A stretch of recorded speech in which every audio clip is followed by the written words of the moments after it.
Is the Grim Reaper really is Sandai Kitetsu or is it Enma? As in the previous video we already talk a little bit about Zoro Power Awakening, Sandai Kitetsu and the Grim Reaper. Well, we will continue as in this video we will talk about Zoro past, his connection to Wano, and most important we will talk about swords. Apart from this, if you didn't watch our previous video on Zoro's Power Awakening, please watch that video first before this one. Hello everyone, welcome to our channel Inoha. Today we will mainly talk about swords and Zoro's connection to Wano. While Zoro and King are fighting, Oda show us the backstory of the Zoro, in which we get to know more about Zoro and his village. As we know that Zoro's village name is Shimotsuki village. Here we get to know about a person named Kozaburo Shimotsuki, who was the master swordsmith of Wano and left Wano 50 years ago, according to the current line of story, and Zoro's village was named after Kozaburo found this village. While Zoro fight against King, he remember his back days in Shimotsuki when he met Kozaburo Shimotsuki, where Kozaburo tell us three important things about swords. First is that, each graded blade has its own sort of personality and power, as we know that in One Piece world there's a whole grading system for swords. With countless grade swords, there are 49 skillful grade swords, 21 grade swords and 12 supreme grade swords. These swords are divided on the basis of their quality, history and power, and they all have their own personality and power. Second is that, a powerful swords must be bent to the swordsman's will. Here he tell us that each swords is like a person with a unique disposition. The swordsman is the one who tamed the sword's wild nature and bends it to their nature. And third is that, good swords choose their wielder and wait for the right time. As we know that in One Piece world swords has their own power and personality, the people who are unable to stand against swords will, named them as a cursed sword. Also the stronger the sword's power, leads to its stronger will, which became harder to control for many swordsmen. As for the example,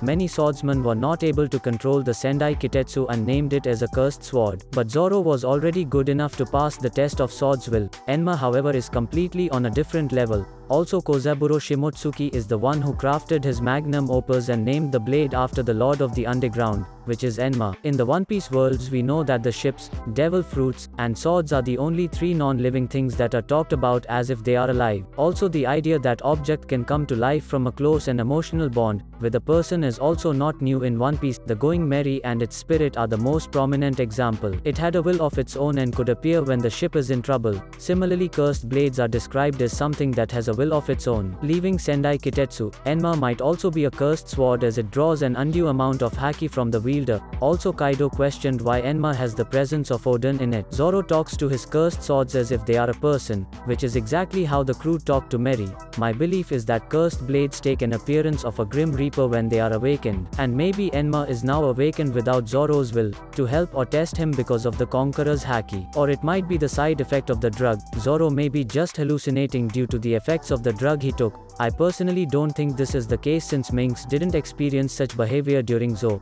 when they consumed the drug, but Oda will probably give an explanation if that is the case. Apart from this, Zoro might be of Shimotsuki family as his village is Shimotsuki village, and also we don't know about his parents until now, but at some point it might be possible that Shimotsuki Yuma is the ancestor of Zoro, as Oda tell us that Zoro was born in East Blue, but Zoro is likely a descendant of Yuma. Yuma first appeared in a one-shot by Eiichiro Oda titled Monsters. Monsters is a one-shot manga by Eiichiro Oda, originally published in the year 1994. It was later reprinted in 1998 as part of Wanted, a compilation of Oda's pre-One Piece stories. The swordsman's name was Yuma, and his legend was carried on into the world of One Piece as well. The zombie which Zoro fought in Thriller Bark was none other than Yuma from Monsters. If you look at Yuma's design in the one-shot, it is strikingly similar to Zoro's design. Since Yuma is a canon character in One Piece, it is very likely that Zoro is a descendant of Yuma. Also, after being defeated by Zoro, Yuma easily gives his sword, Shusui, to Zoro, which is one of the 21 grade swords and a black sword being a national treasure of Wano, and said that with you as the master, this blade will surely be satisfied. Here Yuma also tell us about sword's own will and power, and I'm pretty sure that while fighting with Zoro, Yuma get to know about his relation with Zoro. And that's it for today. I hope you all enjoy this video, and I also asked you to subscribe to help us. I am still learning English, so forgive us for any mistake, and if you like, please subscribe.